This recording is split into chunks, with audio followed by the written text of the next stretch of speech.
नमस्कार दोस्तों। छत्तीसगढ़ में कर्मचारियों अधिकारियों के अनिश्चितकालीन हड़ताल का क्रम जारी है। सरकार का अड़ियल रवैया और लापरवाहियों के बीच कई दिन और गुजर गए।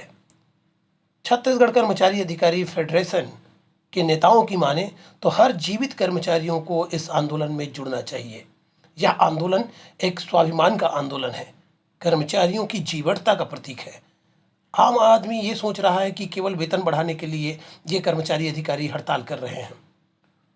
वो ये देख रहे हैं कि सरकारी कर्मचारियों को कितनी सुविधाएं मिलती हैं, फिर भी वो समय समय पर हड़ताल करते हैं, जबकि उनको यह पता नहीं है कि सरकार जब चाहे अपने वेतन, भाड़ा और भत्ते आदि में मनमाना इजाफा कर देती है, जबकि उनका काम कोई विशेष महत्वपूर्ण नहीं होता। अंशकालीन स्कूल सफाई कर्मचारियों को पूरा का उपहार मुख्यमंत्री माननीय श्री भूपेश बघेल जी की विशेष अनुदान के रूप में 300 रुपये की बढ़ोतरी की है। ये एक हास्यास्पद उपहार है उनकी ओर से, क्योंकि 6 से लेकर 7-8 महीने तक लगातार हड़ताल में रहने के बाद जिनको मुश्किल से 2100 रुपये मिलता है, 2100 रुपये का मासिक वेतन मिलता है, वो भी लगातार नहीं मिलते, उनको केवल 300 रुपये प्रदान करना।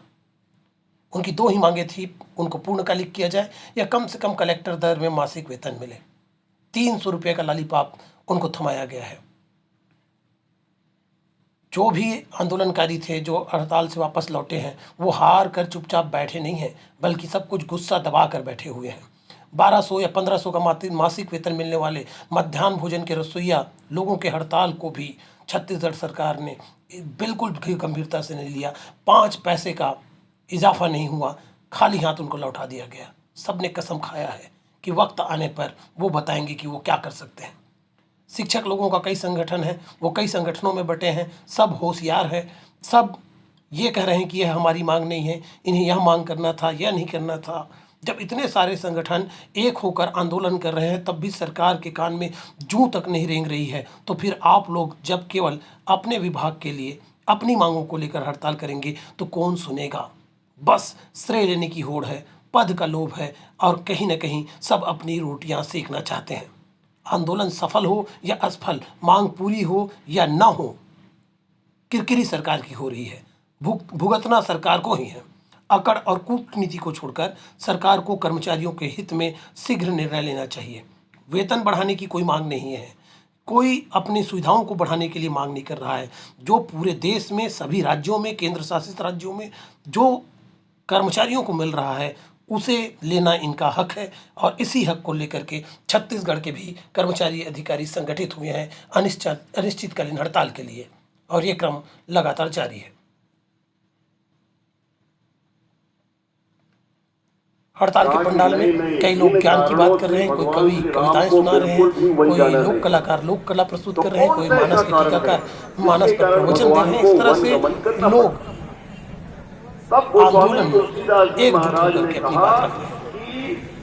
भरत जी ऐसे एक पात्र है रामचरितमानस में।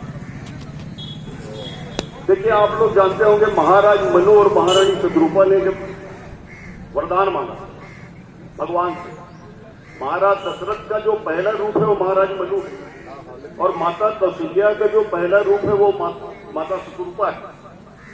महाराज मनु ने क्या किया, ये अनुभव किया कि मेरा चौथापन आ गया, उसके बाद भी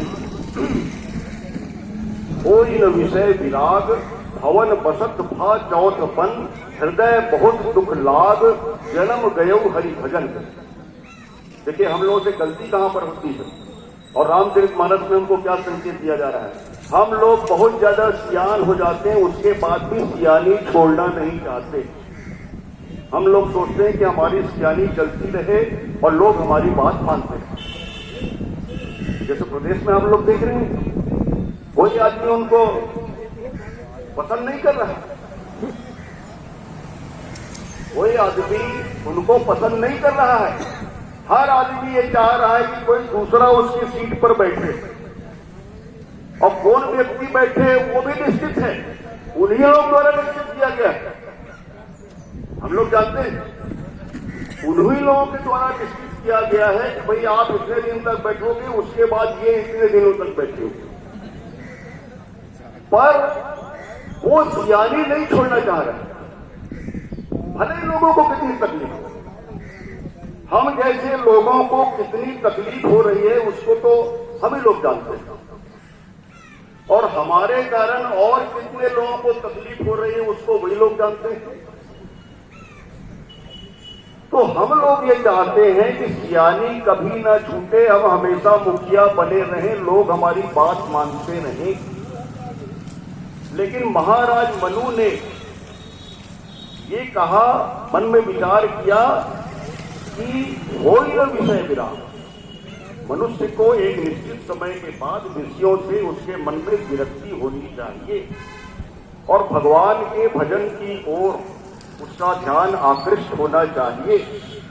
वैसे तो कहा जाता है संतों के द्वारा कि बचपन से ही हमको ऐसे संस्कार मिलना चाहिए कि जिससे हमारे जीवन में आध्यात्मिकता की भाव का उदय हो।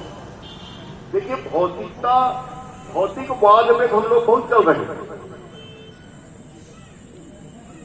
आज अगर कोई व्यक्ति, आज हम लोग देखते हैं आज की जनरेशन को, अगर वो 2 कदम भी जाना है वो मोटरसाइकिल जाए,